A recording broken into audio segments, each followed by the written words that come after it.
نحمدہ ونصلی علی رسولہ الکریم اما بعد فاعوذ باللہ من الشیطان الرجیم بسم اللہ الرحمن الرحیم۔ ناظرین، آپ دیکھ رہے ہیں پروگرام بزم ثناگر اور میں ہوں آپ کا میزبان راؤ کرامت ثناگر۔ دیکھنے والے تمام ناظرین کو میری جانب سے السلام علیکم ورحمۃ اللہ وبرکاتہ۔ ناظرین، سورہ احزاب میں اللہ تبارک و تعالی فرماتا ہے کہ بے شک جو شخص اللہ اور اس کے رسول صلی اللہ علیہ وسلم کو اذیت دیتا ہے، اللہ تعالیٰ اس پر دنیا و آخرت میں لعنت بھیجتا ہے اور اللہ نے اس کے لیے ذلت آمیز عذاب رکھا ہوا ہے۔ اللہ اکبر۔ ناظرین، آج کا ہمارا موضوع تحفظ ناموس رسالت صلی اللہ علیہ وسلم ہے اور اس حوالے سے گفتگو کرنے کے لیے میرے ساتھ موجود ہیں ملک کی ممتاز مذہبی شخصیت مفتی علامہ محمد زاہد اسلم صاحب۔ السلام علیکم ورحمۃ اللہ وبرکاتہ۔ وعلیکم السلام ورحمۃ اللہ۔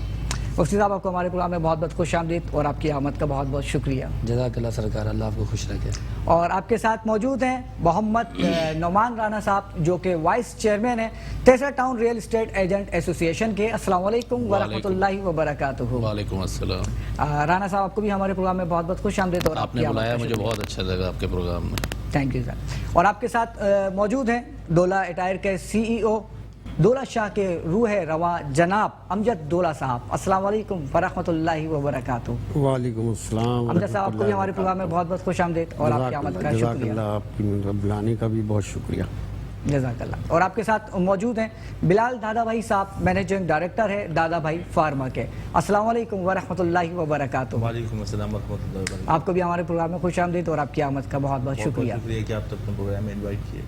اور میرے دائیں جانب موجود ہیں ملک کے مشہور و معروف ثنا خوان رسول جناب قاری عبید اللہ کمال صاحب اور سبی الدین احمد صدیقی صاحب۔ السلام علیکم ورحمۃ اللہ وبرکاتہ۔ سبی صاحب، میں آپ سے گزارش کروں گا کہ پروگرام کا باقاعدہ آغاز حمد باری تعالیٰ سے کریں۔ کعبے کی رونق، کعبے کا منظر،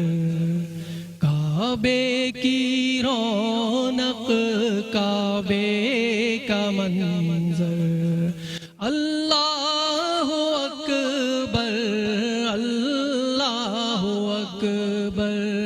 اللہ اکبر، اللہ اکبر، کعبے کی رونق، کعبے کا منظر، اللہ اکبر، اللہ اکبر، دیکھوں تو دیکھے جاؤں برابر، اللہ اکبر، اللہ اکبر، حمد خدا سے تر ہے زبان،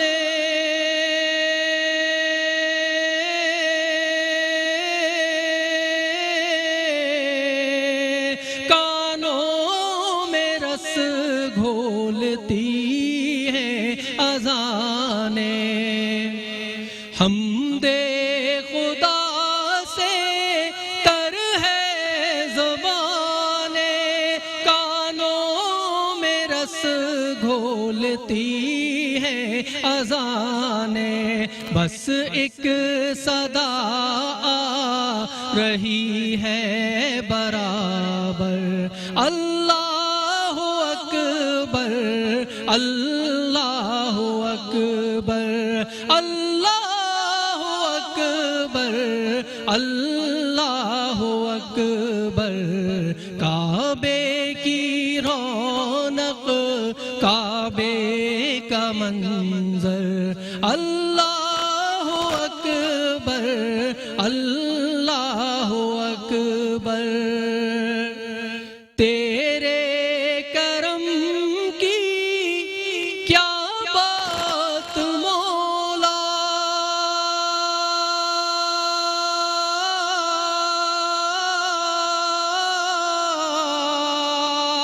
تیرے کرم کی کیا بات مولا، تیرے حرم کی کیا بات مولا، تا عمر کر دے آنا مقدر اللہ اکبر اللہ اکبر کعبے کی رونق کعبے کا منظر اللہ اکبر اللہ اکبر مولا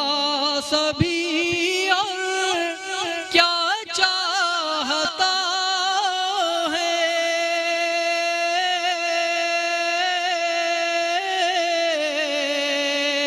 بس مغفرت کی عطا چاہتا ہے بس مغفرت کی عطا چاہتا ہے بخشش کے طالب پہ اپنا کرم کر اللہ اکبر اللہ اکبر اللہ اکبر اللہ اکبر آواز میں کلام پیش کر رہے تھے مفتی صاحب آپ کی جانب آؤں گا ابھی حال میں کچھ دن قبل جو ہمارے پڑوسی ملک کی حکمران جماعت کی ایک رکن بلکہ میں یہ کہوں گا ایک ملونہ رکن ایک بدبخت رکن نے جو حضور صلی اللہ علیہ وسلم کی شان میں گستاخی کر کے عالم اسلام کے مسلمانوں کی جو غیرت کو للکارا ہے اور جس کو وہ اظہار رائے کی آزادی کہتے ہیں اور میں تو یہ کہوں گا کہ اظہار رائے کی آزادی نہیں ہے اور اگر ایسی آزادی ہے تو ایسی آزادی پہ میں 1000 بار لعنت بھیجتا ہوں اور میں اس کو کھلم کھلا دہشت گردی کہوں گا تو اس حوالے سے آپ کیا کہنا چاہیں گے؟ بسم اللہ الرحمن الرحیم ہر ابتدا سے پہلے ہر انتہا کے بعد ذات نبی بلند ہے ذات خدا کے بعد دنیا میں سبھی لوگ ہیں احترام کے قابل میں سبھی کو مانتا ہوں مگر مصطفیٰ کے بعد اللہ کی ہر چیز ہے دلدار کی خاطر ہر چیز کو تخلیق کیا سرکار کی خاطر ان کی ہر بات پہ تنقید کا پہلو نہ نکالو ارے محبوب تو ہوتے ہیں فقط پیار کی خاطر سبحان اللہ سبحان اللہ یاد رکھیے گا عالم اسلام میں سب سے بڑی دہشت گردی یہی ہے جب ناموس رسالت پر وار کیا جاتا ہے اور جو لفظ ناموس ہے اس کی حفاظت کرنا ہم مسلمانوں کی ذمہ داری ہے یہ اہم فریضہ ہے یہ اسلام کی جان ہے ایمان کی تکمیل ہے قرآن کی جان ہے اور ہم سب مسلمانوں کے یہ اہم فرائض میں سے سب سے بڑا فریضہ یہ بنتا ہے کہ ہم اپنے آقا کی ناموس جس کا مطلب ہے عزت آبرو تعظیم توقیر اس کی حفاظت ہم کریں اگر کوئی شخص ہمارے پیارے آقا کی بارگاہ میں گستاخی کرتا ہے تو اس کے لیے قرآن و حدیث کے اندر باقاعدہ 1500 سال پہلے میرے آقا نے اعلانات فرما دیے تھے اور میرے آقا نے فیصلہ بھی فرما دیا تھا کہ اس طرح کے لوگ واجب القتل ہوتے ہیں اور رہی بات میرے آقا کی تعظیم کی تو اللہ تعالیٰ نے پورا قرآن ہی محبوب کی تعظیم کے لیے اتارا سبحان اللہ رہی بات میرے آقا کی ناموس کی تو محمد عربی کی جتنی بھی زندگی گزری ہے صحابہ کرام نے ہمیشہ اپنے آقا کی ناموس پر پہرا دیا اور اس کی حفاظت کی ایک آیت کریمہ سے میں اس بات کو آگے بڑھاؤں گا قرآن کریم کا پارہ نمبر 26 ہے آیت نمبر 9 ہے سورۃ الفتح ہے اللہ نے فرمایا انا ارسلناک شاہدا ومبشرا ونذیرا لتؤمنوا باللہ ورسولہ وتعزروہ وتوقروہ وتسبحوہ بکرۃ واصیلا یہاں 3 کیٹیگریز بیان کی گئی ہیں پہلی کیٹیگری یہ ہے کہ تم ایمان لاؤ اللہ پر اس کے رسول پر اب درمیان میں جو ایک بات رکھی ہے نا وہ یہ ہے کہ وتعزروہ وتوقروہ اس کے محبوب کی عزت کرو تعظیم کرو توقیر کرو اس کے بعد تیسرا حکم یہ ہے کہ اللہ کی عبادت کرو سوال یہ پیدا ہوتا ہے کہ یہاں پر پہلے جب ایمان بھی مل گیا تقوی بھی مل گیا تو آگے جنت کا تذکرہ ہونا چاہیے تھا اور پھر آخر میں یہ فرمایا کہ تم اللہ کی عبادت کرو جب ایمان آ گیا مل گیا تقوی مل گیا تو عبادت کا حکم پہلے ہوتا تو اس کی جو توجیحات میں سے ایک وجہ علماء مفسرین کرام نے لکھی ہے نا فرمایا کہ اللہ نے ترتیب سے فرمایا اگر تم صرف اللہ پر ایمان لاؤ گے تو ایمان کامل نہیں ہوگا اگر تم عبادات نماز روزہ حج زکوٰۃ کرتے رہو گے تو بھی ایمان مکمل نہیں ہوگا یا اللہ ایمان مکمل کب ہوگا فرمایا ایمان کی تکمیل کے لیے ضروری ہے تعظیم نبی اب اس آیت پر جن علماء مفسرین کرام نے کلام کیا ہے ان میں سب سے پہلے کتاب کا نام ہے جواہر البہار اس کی جلد نمبر 1 ہے صفحہ نمبر 15 مدارج النبوہ جلد نمبر 1 صفحہ نمبر 299 اور نسیم الریاض کتاب کا نام ہے اس کی جلد نمبر 3 صفحہ نمبر 384 کتاب کا نام ہے تفسیر جلالین اس کے صفحہ نمبر 423 اور کتاب کا نام ہے تفسیر در منصور جلد نمبر 6 صفحہ نمبر 71 یہاں پر یہ لکھا گیا ہے کہ اللہ تبارک و تعالی نے یہ جو 3 ترتیبات سے بیان کیا نا 3 باتیں، فرمایا وہ عرش اولا کا رب بھی اعلان کرنا چاہتا ہے کہ جب تک تم محمد عربی کی عزت اور ناموس اور توقیر نہیں کرو گے، نہ تمہاری نماز قبول ہوگی، نہ روزہ قبول ہوگا، نہ حج، نہ زکوٰۃ۔ اس لیے تو علامہ اقبال نے فرمایا کہ یوں تو سید بھی ہو، مرزا بھی ہو، افغا بھی ہو، تم سبھی کچھ ہو، لیکن بتاؤ تو مسلمان بھی ہو۔ اسلام کے لیے ضروری ہے رسول اللہ کی عزت، اور اسلام کے لیے ضروری ہے تعظیم رسول۔ اس سے بڑی عظیم بات جواہر البحار جلد نمبر 2 صفحہ نمبر 197 پہ لکھی ہوئی ہے، اور اسی طرح یہ بات نسیم الریاض جلد نمبر 1 صفحہ نمبر 243 پہ موجود ہے، اور یہی بات زرقانی علی المواہب جلد نمبر 1 صفحہ نمبر 69 پہ موجود ہے، اور یہی بات تذکرۃ الاولیاء صفحہ نمبر 105 پہ موجود ہے۔ میرے آقا نے اپنے خاصوں کو بیان فرمایا، حضرت ابوبکر صدیق کو فرمایا کہ میں تمہیں بتاؤں میری خاصیت کیا ہے، میری خاصیت سوائے رب کے کوئی جانتا نہیں ہے۔ علماء نے لکھا کہ محمد عربی کی خاصیت کیا ہے، حقیقت محمدی پہچان کوئی نہیں سکتا، ٹھیک ہے، یہ میاں محمد بخش صاحب نے لکھا کہ محمد عربی کی جو حقیقت ہے کوئی نہیں پہچان سکتا، وہ ایک سمندر ہیں جس کا کوئی ساحل نہیں ہے۔ رسول اللہ نے فرمایا کہ میری خاصیات میں سے ایک خاصہ یہ ہے کہ انبیاء اکرام نے اللہ کی بارگاہ میں عرض کی کہ مالک لم یزل، ہمیں تو نبی نہ بناتا، محمد عربی کا غلام بنا دیتا، تاکہ ہم محمد عربی کی غلامی میں آ کر محمد عربی کی تعظیم، توقیر، احترام، ناموس، رسالت پر پہرا دیتے اور اپنا نام محمد عربی کے غلاموں میں لکھوا لیتے۔ سبحان اللہ، کیا بات، بہت ہی خوبصورت بات کی۔ رانا صاحب آپ کی جانب آؤں گا، اس حوالے سے کیا کہنا چاہیں گے آپ؟ بہت بڑا ثانیہ ہوا ہے یہ، اس میں یہ ہے کہ کیا کہتے ہیں جو بڑی قوتیں ہیں وہ مسلمانوں کو اور دوسری قومیں ہیں ان کو آپس میں، پوری دنیا میں ظاہر سی بات ہے مسلمان جو ہیں وہ غم میں ہیں اور رنجیدہ ہیں کہ اس طریقے کے واقعے میں، تو یہ ہے کہ کیا کہتے ہیں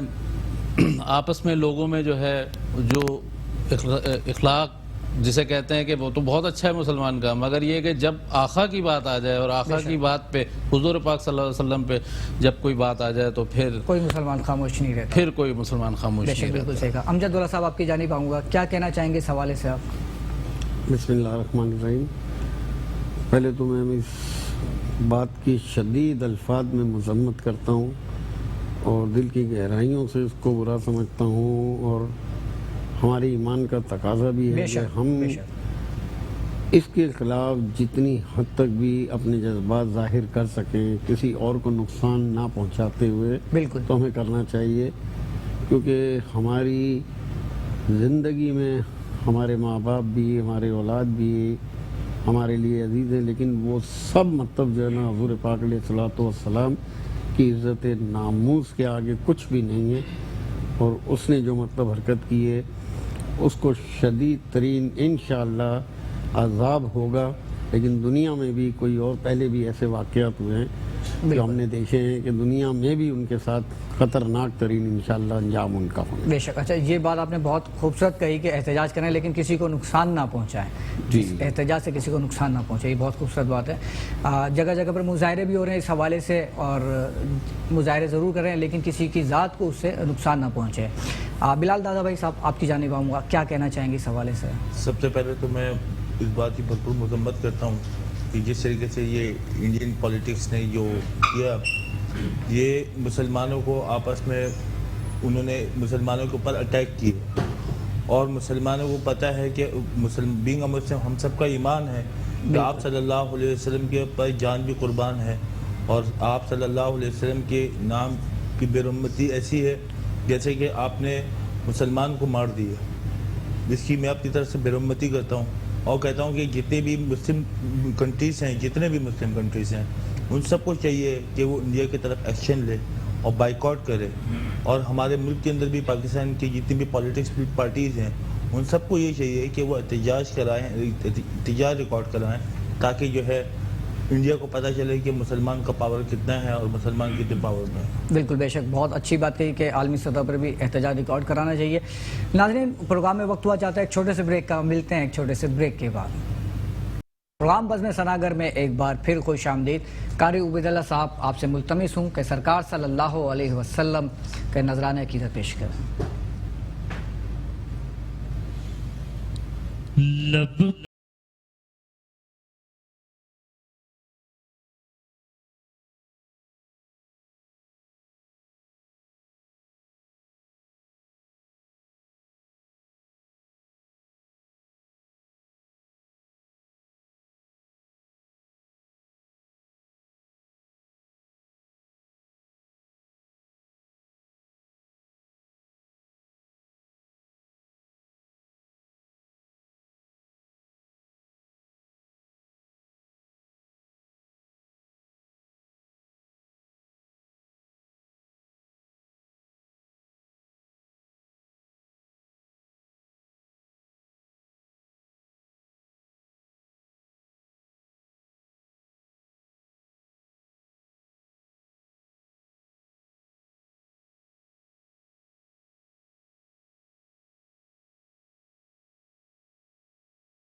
ہے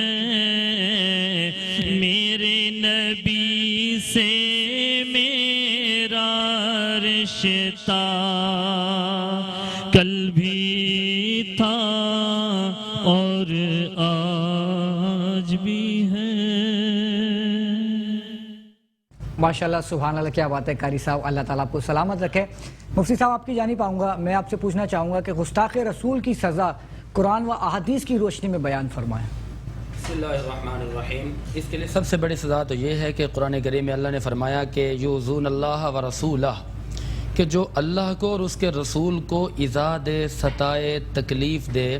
لعنہم اللہ فی الدنیا والآخرہ، کہ اللہ نے ان پر دنیا اور آخرت دونوں میں لعنت کر دی ہے. وَأَعَدَّ لَهُمْ عَذَابًا مُهِينًا، اور ان کے لیے رسوائی والا عذاب ہے. اب یہاں پر ایک عظیم نقطہ آپ کو بتانا چاہوں گا. نقطہ یہ ہے کہ بات ہو رہی ہے ناموس رسالت کی، اور اس آیت کے اندر پہلے رب کا نام آیا، پھر محمد عربی کا نام آیا. یعنی ایک اور مقام پر سورۃ الاحزاب کے آیت نمبر 56، 57، 58 کے اندر یہی ہے، یؤذون النبی ویقولون هو اذن، کہ جنہوں نے نبی کو ستایا گویا کہ انہوں نے اللہ کو ستایا، اور جنہوں نے کہا کہ نبی کان کے کچے ہیں معاذ اللہ. تو یہاں پر سوال یہ پیدا ہوتا ہے کہ اللہ کا نام کیوں آ رہا ہے؟ تو ذکر اللہ اسم للتعظیم النبی جی، اس کے حوالے سے تفسیر کی بڑی زبردست کتاب ہے، بہت بڑی کتاب ہے، جو درس نظامی میں تقریباً 7ویں سال میں طلباء کو پڑھائی جاتی ہے، تفسیر بیضاوی. اس کے صفحہ نمبر 427 پہ، اور یہ مطبوع مصر کی چھاپی ہوئی ہے، وہاں پر یہ بات لکھی کہ اللہ کے نام کا آنا یہ محمد عربی کی عزت کو بڑھانا ہے. اللہ کے نام کا پہلے آنا یہ محمد عربی کی تعظیم کو بڑھانا ہے. اور اسی طرح یہی بات جو ہے نا تفسیر مدارک وار نے بھی لکھی ہے، اس کے جلد نمبر 3 صفحہ نمبر 478 پہ لکھ دیا، اور تفسیر ابی سعود جلد نمبر 6 صفحہ نمبر 801 پہ لکھ دیا، اور مجمع الزوائد کتاب کا نام ہے، اس کی جلد نمبر 12 ہے، صفحہ نمبر 801 ہے. اور اسی طرح کنز العمال شریف کے اندر بھی یہ بات موجود ہے. تو میں آپ کے سوال کی طرف آنا چاہوں گا. انہوں نے لکھا ہے کہ اللہ کا نام آنا یہ نبی علیہ الصلوۃ والسلام کی تعظیم کو بڑھانا ہے. پہلی بات تو یہ ہے کہ جب جن پر اللہ لعنت کر دیتا ہے نا، تو سمجھ لیجئے گا کہ وہ دائرہ اسلام سے خارج ہو چکے ہیں. اور اب اگلا نقطہ یہ ہے کہ وَأَعَدَّ لَهُمْ عَذَابًا مُهِينًا، کہ ان کے لیے ایک ایسا عذاب ہے جو رسوائی والا عذاب ہے. اب اس رسوائی والے عذاب کے جو آگے تفسیر لکھی گئی ہے، کتاب کا نام نسیم الریاض ہے، تفسیر کبیر ہے، تفسیر ابو سعود ہے، تفسیر ساوی ہے، تفسیر روح البیان، تفسیر روح المانی کے اندر لکھا گیا ہے کہ پہلی سزا تو یہ ہے کہ وہ بندہ دنیا کے اندر اسلام سے دور ہوگا، اور دوسری سزا یہ ہے کہ جب مر جائے گا تو وہ سیدھا سیدھا جہنم میں جائے گا. اب قرآن نے جو سزا بیان کی ہے نا، وہ لعنت بھی کی ہے، رسوائی کے عذاب کی بات بھی کی ہے، اور قرآن کریم نے یہ کہا ہے کہ اس بدبخت کو جینے کا کوئی حق نہیں ہے. الم تر الی الذین یزعمون انہم آمنوا بما انزل الیک، یہ پوری آیات قرآنی نازل کی گئی ہے اس منافق کے بارے میں کہ جس کا فیصلہ میرے آقا نے کیا تھا، اور پھر وہ جو ہے نا چلا حضرت عمر پاک کی بارگاہ میں جا کر کہتے ہیں کہ جی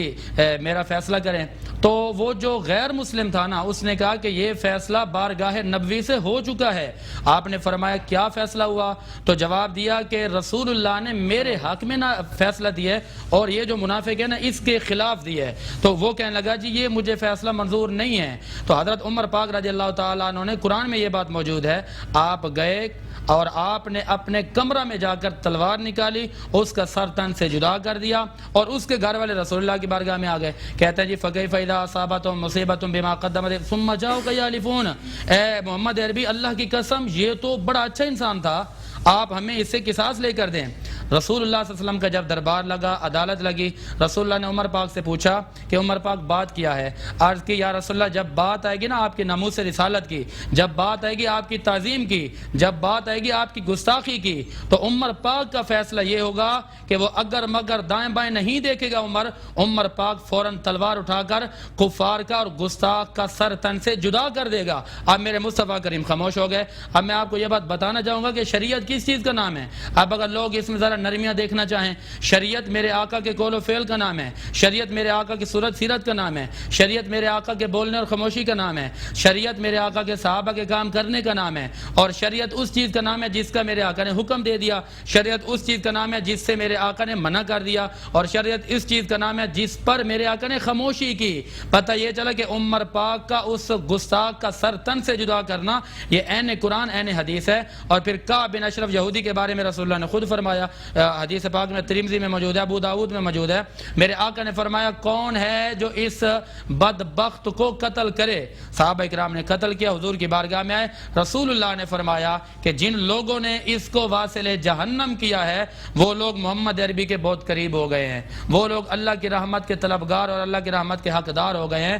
تو لہذا قرآن و حدیث کا فیصلہ ایک ہی ہے کہ جو گستاخی کرے گا نہ تو اس کی کسی قسم کی توبہ قبول ہوگی, نہ تو کوئی معافی مانی جائے گی, اور اگر اس نے عوامی سطح پر کیا ہے تو بادشاہ وقت کی ذمہ داری بنتی ہے کہ اس کو سزا دے, اور اگر حکومتی سطح پر جس طرح کے اس ملونہ نے کیا حکومتی سطح پر تو مودی کو چاہیے کہ اس کو سزا دے, وگرنہ ہر گھر سے ممتاز قادری نکلے گا, وگرنہ ہر گھر سے غازی عبدالقیوم نکلے گا, وگرنہ ہر گھر سے غازی علم الدین شہید نکلے گا, کیونکہ ہم نے اپنے آقا سے وفاداری کی قسم کھائی ہے. اور اسی چیز کا ایمان, اسی چیز کا نام ایمان ہے, اسی چیز کا نام اسلام ہے. اس میں کسی قسم کی کوئی نرمی, کوئی دو رائے, کوئی نرمی, کوئی پیار, کوئی معافی نہیں ہو سکتی. بے شک بالکل بجا فرمایا کہ گستاخ رسول کی صرف ایک سزا ہے, سر تن سے جدا. نعمان رانا صاحب آپ کی جانب آؤں گا, ماشاءاللہ سے آپ وائس چیئرمین ہیں تیسرا town real estate agent association کے, کچھ آپ کی ایسوسیشن کے حوالے سے میں چاہوں گا کہ آپ کچھ گفتگو فرمائیں. ایسوسیشن جو تھی ہم نے اسٹارٹ کی تھی 2017 کے اندر. تو جب ہم نے ایسوسیشن اسٹارٹ کی تھی تو بہت کم لوگ تیسرا ٹاؤن کو جانتے تھے اور کام کرتے تھے, اور حالات بھی کچھ بہتر تھے, کیونکہ آپ اس سے پہلے 2012, 13, 10 میں جو ہے حالات بہت زیادہ کراچی کے خراب تھے, تو لوگ اپنے علاقوں سے باہر نہیں جاتے تھے, زیادہ تر یہ پوزیشن ہوتی تھی. تو 2017 میں حالات اچھے تھے, تو پھر ہم نے ایسوسیشن جب لانچ کی تو یہاں بہت سستے پلاٹ ہوتے تھے, تو ہم نے لوگوں کو موٹیویٹ کیا, لوگوں سے کہا کہ جن کے پلاٹ ہیں, جو الاٹیز ہیں, تقریباً اب تو 1 لاکھ الاٹیز ہو گئے ہیں, تو الاٹیز کو موٹیویٹ کیا کہ آئیں اور یہاں آ کے مکان بنائیں. پھر ڈپارٹمنٹ نے MDA ملیح ڈیولپمنٹ اتھارٹی نے, اس نے ہمارے ساتھ بہت کوآپریٹ کیا. ہم نے بات کی کہ بھئی پلاٹوں کو پوزیشن دیا جائے, تو پوزیشن لوگوں کو دلوایا. ہماری کوشش یہ زیادہ سے زیادہ ہے کہ لوگ آئیں اور اپنا مکان بنائیں. یوٹیلیٹیز کے حوالے سے جو ہے ہماری بات چیت چلتی رہتی ہے. تو جو آج سے 4 سال پہلے جو پلاٹ 2-2.5 لاکھ میں ملتا تھا, آج اس کی بہت زیادہ ملٹیپلائی کر گئی ہے قیمت. اور تیسرا ٹاؤن کے اندر خالی ریزیڈینشیل نہیں ہے, کمرشل بھی گورنمنٹ نے کاٹیج انڈسٹری کے چھوٹے کمرشل پلاٹ 120 گز جو ہیں بہت ہی مناسب قیمت میں رکھے ہیں کہ وہاں بندہ انڈسٹری لگا سکیں, آپ کوئی بھی کوئی بھی کام کر سکیں. تیسرا ٹاؤن میں ڈیولپمنٹ کے حوالے سے پوچھنا چاہوں گا کہ کیا صورتحال ہے اس وقت تیسرا ٹاؤن میں؟ سر دیکھیں, ڈیولپمنٹ کے حوالے سے فیز 1 جو تھا اس میں بھی تقریباً 2008 میں ڈیولپمنٹ تقریباً کر دی تھی 50%, اور فیز 2 میں بھی کچھ سیکٹروں کے اندر ڈیولپمنٹ کر دی تھی. مگر بات یہ آتی ہے کہ جیسے کے الیکٹرک کی بات کریں تو ہماری کے الیکٹرک سے بات ہوئی, ہم نے کہا کہ بھئی ہمیں جو ہے PMTs اور یہ ساری چیزیں لگا کے دیں. تو انہوں نے کہا کہ آپ کم سے کم 150 مکانات یہاں بنائیں اور اس میں لوگ رہ رہے ہوں, تو ہم یہ ہے کہ کے الیکٹرک خود آئے گی آپ کے پاس, آپ کو ہمارے پاس آنے کی ضرورت نہیں ہے. تو ہم بس اسی کوشش میں الحمدللہ ابھی تک جو ہے تقریباً 90 سے 100 جو ہے مکانات بن چکے ہیں, اور بہت جلد انشاءاللہ تعالی اللہ کے فضل و کرم سے کہ اگلے 6-8 مہینے سال میں انشاءاللہ یوٹیلیٹی آ جائے گی, اور جو وہاں لوگ رہ رہے ہیں وہ سولر استعمال کر رہے ہیں. ٹھیک, تو MD ہمارے ساتھ بہت کوآپریٹ کرتا ہے. اچھا رانا صاحب یہ پوچھنا چاہوں گا کہ کیا وجہ ہے کہ فیز 1 کی جو قیمتیں ہیں وہ فیز 2 سے زیادہ ہیں؟ فیز 1 کی قیمت فیز 2 سے زیادہ ہے. اصل میں فیز 1 جو ہے وہ جیسے میمار سے جو 2 راستے آ رہے ہیں, ٹھیک ہے جی, تو میمار سے جو پہلا جو راستہ آ رہا ہے وہ جہاں میمار ختم ہوتا ہے اس کے بعد فیز 1 کا جو ہے وہ گیٹ ہے, اور بہت ایزی اپروچ ہے. اچھا فیز 2 کی اس سے زیادہ ایزی ہے, کیونکہ بہت سے سیکٹر ایسے ہیں جو میمار کے ساتھ لگیں اور اس کی قیمتیں بہت زیادہ ہیں. جیسے مختلف سیکٹر ہیں, 49B ہو گیا, بیسٹ 1 سیکٹر ہے, اور اب وہاں پوزیشن دے دیا ہے, اور ہم نے ہماری ایسوسیشن کے کچھ لوگ ہیں اور بروکرز ہیں جنہوں نے مکان بنانا شروع کیے ہیں. 400 گز پہ 2 مکان بن گئے. تو فیز 2 ایسا نہیں ہے. فیز 2 میں یہ پوچھنا چاہ رہا ہوں کہ فیز 2 کے تو کچھ سیکٹر ایسے ہیں جو کہ سپر ہائی وے سے بھی قریب ہے, بقائی سے بھی قریب ہے, جیسے کہ سیکٹر 17 وغیرہ, تو اس کی ویلیو کم ہے, فیز 1 کی ویلیو زیادہ ہے. سر اس کی ویلیو اس وجہ سے کم ہے کہ اس جگہ پہ ابھی پوزیشن کے لیے لوگ آ نہیں رہے. اچھا, وہاں پوزیشن کے لیے لوگ ہمیں بولیں کہ بھئی ہمیں مکان بنانا ہے, ہم ڈپارٹمنٹ سے بات کریں گے, ڈپارٹمنٹ جو ہے ہمیں الاؤ کرے گا انشاءاللہ تعالی. ہم اپنی پوری ایفرٹس لگاتے ہیں, ہم